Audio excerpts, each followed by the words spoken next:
bongo liloba wana ezali éternel finalité na yango ezali dans Apocalypse chapitre 22 versets 3 à 4 ezali koloba na biso boye.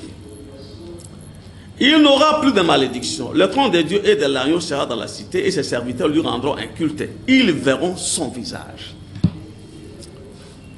Liloba oyo mwanze moko amona ilongi na Nzambe azalite. Motu moko amona ilongi na Nzambe azalite. À part le Christ. Alors liloba oyo eyepo ete ezui liloba oyo Nzambe amezalisa kana ya ont été purifiés, morts, mais est purifié en même temps. Bah, oh, bah, c'est là pour koufa. Oh, yo, bah, ça n'a ce jour de mort. Bah, oh, bah, ça l'est la kanza, bah, comment kana sougate. Alors, l'ilo, bah, oh, yo, ezali ko s'adresser. En même temps, na ba oh, bah, ça n'a pas moi na mokili. En même temps, na ba oh, yo, bah, c'est là pour koufa. Parce qu'ils doivent revenir. Moi, ça s'appelle Daniel Alobi, dans Daniel chapitre 12, verset 2, et Sengeli, Barzonga. Ce qu'on appelle la résurrection. La résurrection. La résurrection, et vous savez, il y a qui n'a pas passé, c'est constitué dans le cimetière, Ézéchiel chapitre 37. Lolenge mosakoli Ézéchiel asakolaka, motumoko oyo, a subir résurrection wana azalite. Déjà likambo ya réincarnation te.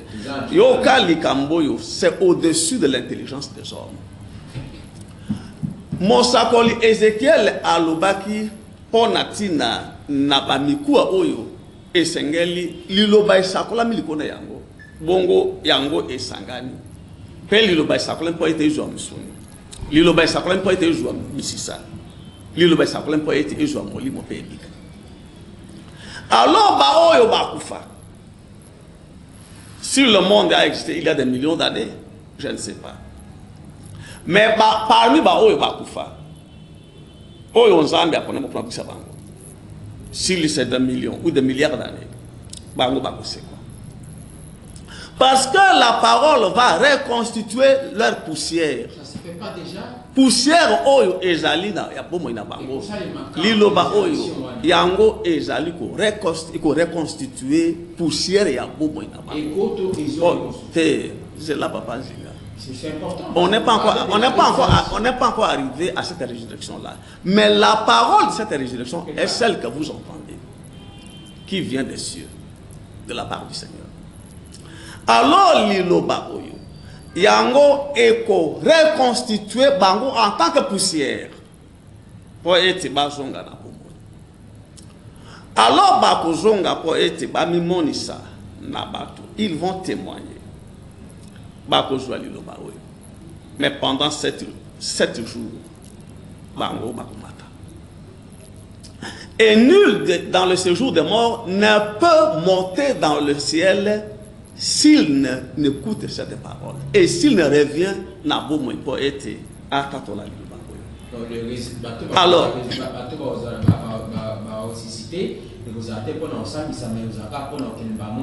non, bah oui, bah vous la ça c'est ma bazali.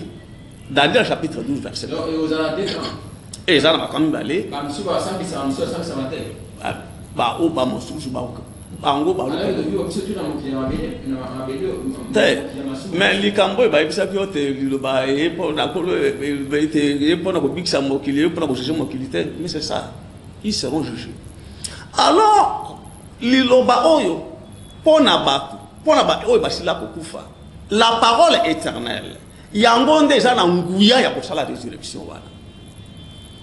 Il y a la résurrection de la parole et la résurrection de l'homme au même moment. Mais la résurrection de la parole, parce que l'Iloba Nzambe a sakolaka po ete amizalisa na yango. Nzambe azwa l'Iloba wana azwa ngisango na kati na kofre na yango. Alors l'Iloba wana yango yo ezali kobima. Dieu est le Dieu de faible commencement. Et bandi malembe.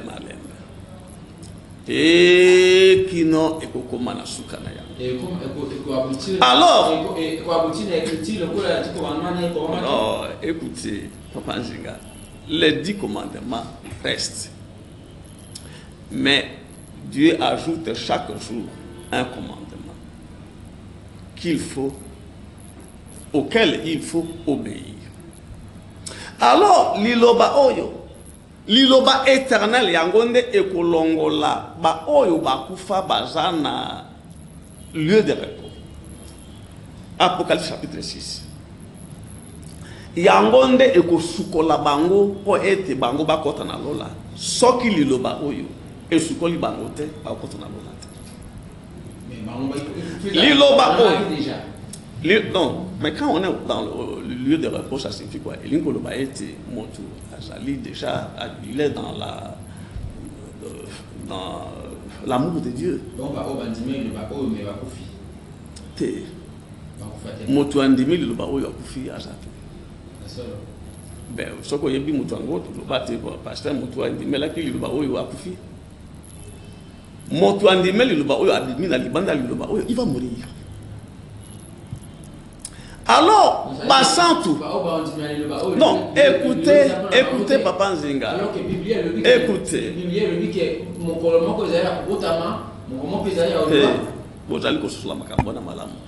On parle de nous, les vivants, pour la transformer. Pour la transformer. La Bible, ce n'est pas, c'est ça. Zambia comment qu'il le bat pour être et bougi sabaoui sengali babunga. C'est ce qu'il m'a dit. Alors, ange moko oyo akukokota na katina na l'éternité sans que liloba oyo esukolaye azate. Même angelo. Tous les anges, en commençant par l'archange Michel lui-même. Te bazali basante. Mais ba mona ka ilongi na Nzambe te. Zokande esengeli ba mona ilongi na Nzambe. Ce n'est pas important pour moi de parler de tout cela. Moi je suis un esclave. Prenez-moi que je suis un esclave, c'est tout. Oyo tikali. Est-ce que au sosoli naino makomatali résurrection ya liloba malamu? 082 33 33 749 rendez-vous auditeurs deuxième partie magazine rendez-vous Nabino. Nabino pasteur Tenango nous parlera de la résurrection de la parole, la résurrection de la parole. Pasteur, vous évoquez plusieurs aspects au même moment. Vous parlez de la parole, vous parlez de la résurrection de l'homme aussi, qui doit être jugé. C'est compliqué. Bon, on va prendre quand même cette intervention à 2-3 personnes pour respecter le principe de l'émission parce qu'on est déjà à la fin de l'émission. 82 33 33 749. Allô? Allô, bonjour. Bonjour, papa.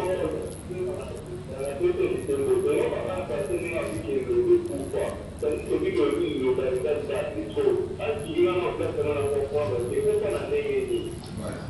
Allô, bonjour. Allô? Bonjour, le Congolais.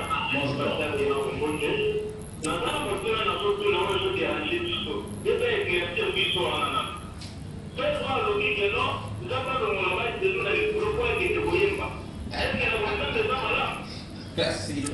Je n'ai pas compris. Je vais vous poser la même question. Ingénieur, vous allez me rappeler. Allô, bonjour.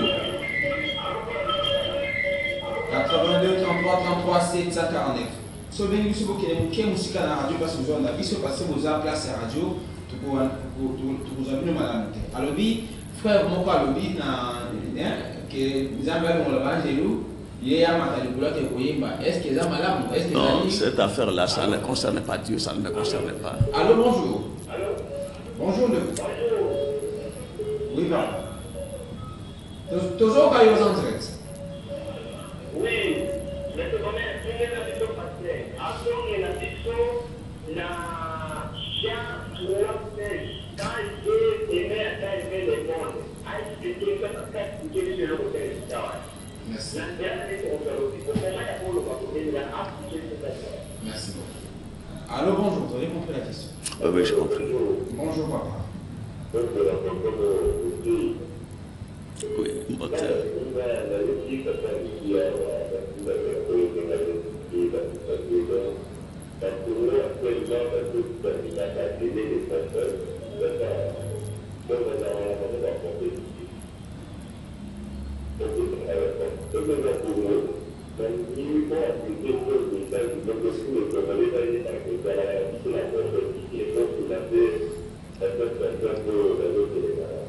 Merci beaucoup. Je n'ai pas aussi bien compris. Il a dit ceci. Oui. Est-ce que oh non souvent les télé na radio qui va avoir prophète oh bisa oh expliquer bango que bango bazana prophète donc na Congo tous na prophète ba oh tout ba OK na église wana bazo telingana ce qu'il voulait dire.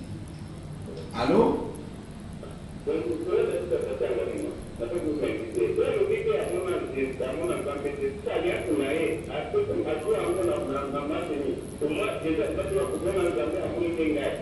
Voilà.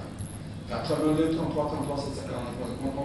On doit s'arrêter là, je vais en passer là parce que on a dépassé de répondre dans le tunnel avant l'époque et aussi cette émission. On va prendre les tout derniers intervenants de l'émission 82, 33, 33, 749. Vous avez compris la question? Oui, j'ai bien compris. Vous faites d'ailleurs votre pourcentage, mais on fera les tout derniers intervenants parce que maintenant pour moi, exactement le temps pour passer à répondre à qui. Allez-y, pasteur. Bon, nakubanda matondo nakolo nzambe bona alingete batu bayoka mongo moye motu ya suka lobi ete ngai na lobi na mona nzambe te, c'est ça hein, mais pour les autres marcher lobi oyo moni nzambe amoni ngai. Oui papa, makambo yo ozali koloba c'est ce qui est aussi dit sur moi. Mais naya kate pona komi lobela liloba ezana lolengo yo bozali kososola ngo malamu te na Jean kolo azali koloba na bayekoli alobi na Jean chapitre 20 Yehoshua leur dit: la paix soit avec vous, comme le Père m'a envoyé à mon tour, je vous envoie.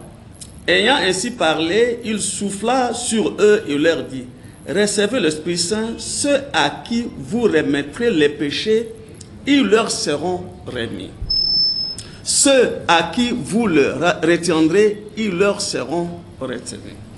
Yebisangai. Où est la place du Christ? N'est-ce pas que Christ a délégué ses pouvoirs à Nabayekoli? Alors, soki nzambe apesi yo bomoi ya molai oko yoka makambo yo lobi ekosakolama likolo na moke ya liloba oyo. Mosusu alobi ete quatrième personne alobi te ba oyo so bazali kolita ebisa bango te bango bazali ba prophète te. C'est-à-dire que ceux qui zabongo milimo no so yo ke na l'église eko kelingana. Ezali kotelengana. Il n'y a aucun prophète de Dieu à l'église, même pas un seul. Tous sont des prophètes de Baal. Bango banso. Mais bakoki koye biso likambo pe likambo ona ikokisana. Parce que moli moya bonganga. Yango ndezali kosana kata moto. Aucun prophète à l'église. Je ne parle pas d'une seule église, je parle de l'église universelle, du nord au sud et de l'est à l'ouest, il y a Mokili Mobimba, même pas un seul. Motu, Yamisa Tolobiete, Nazongela, pour expliquer Jean chapitre 3 que Dieu a aimé tant le monde, qu'on a expliqué les était. Le monde où Yonzambe a Lingi, Bozali Kososola Balamoutin, 1 Jean 1. Voici ce que le Seigneur dit. Dans 1 Jean 1 chapitre, verset 6, verset 5. Et voici le message que nous avons entendu de lui et que nous vous dévoilons. Dieu est lumière. Et des ténèbres, il n'en a pas place en lui. Si nous disons, nous sommes en communion avec lui, tout en marchant dans les ténèbres, nous mentons.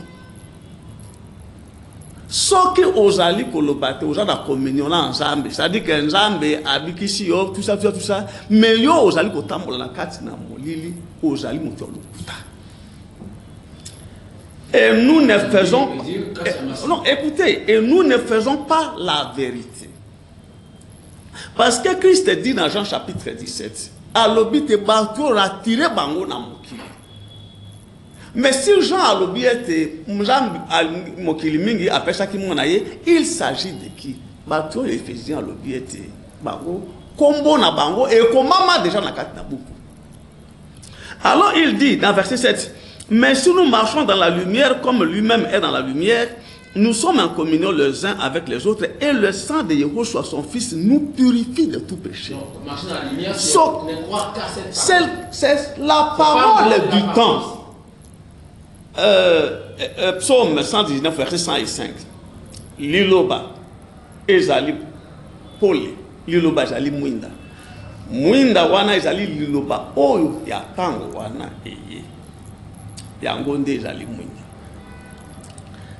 Pona te asoso la makambo ekomami na verset 17 na Jean chapitre 3. Mon tour ya mibale alobi ete motu moko alobi te nzambe alongola ba santu wote Abio expliqué parce que ça fait polémique te révélation nzambe alongola ba ange lui son alola il y a un matin qui n'a pas posa dans inspiration ça parle là de la louange de l'adoration.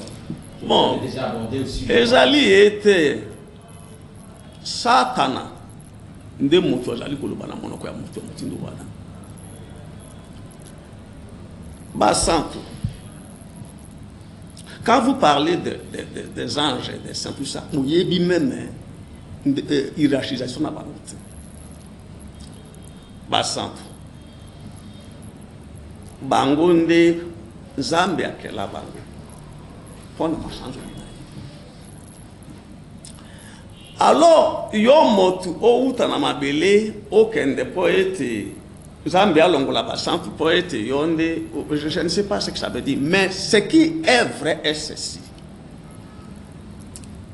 Ba oyo bazana katina liloba bazali bambeka na Nzambe mongongo oyo Nzambe asepelaka koyoka liboso na katina masanzoli ezali mongongo ya mbeka.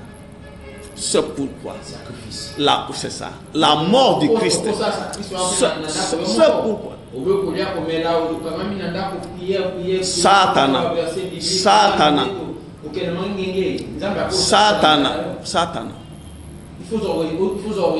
Satana il faut l'orienter. Et Sengeli ozwa liloba oyo poete oye banzela ni Nzambe akotambisa na yo. Alors Satana azali koloba na minoko ya bato. S'il y a des fils de Dieu, parce que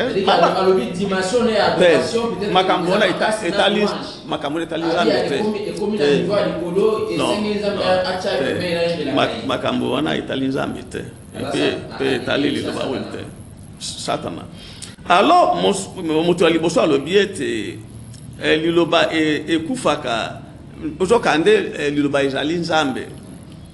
Comment voulez-vous expliquer cela? Colossiens. Parce que Colossiens chapitre. On a fini rapidement. Et puis bon, répondez à la question. Je peux. Colossiens chapitre 1er. Isali Koloba. Dans verset 15. Il est l'image de Dieu invisible, préméné dans toutes les créatures, car en lui tout a été créé dans le ciel tout. C'est le Christ. Ajali Nzambe. Et moko dans Jean chapitre 1er, soko kitina se azali liloba. Et akufa ki ponani. Le symbole de celui qui était la parole et qui est mort, enterré, puis ressuscité. C'est ça même le sens de la matière de la parole. Mais le col là-bas, après qu'on soit la makambo en terre, c'est pourquoi il se pourvoyait.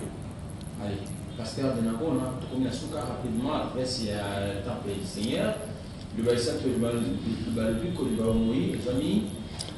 Na liloba lisan, liloba na lobiko, liloba na bomoi, et joami na lutende les ambassadeurs, na avenue Selemani, numéro 19, excusez-moi, pene na wenze ya ambassadeur. Bah, numéro de téléphone 089 888 18 08.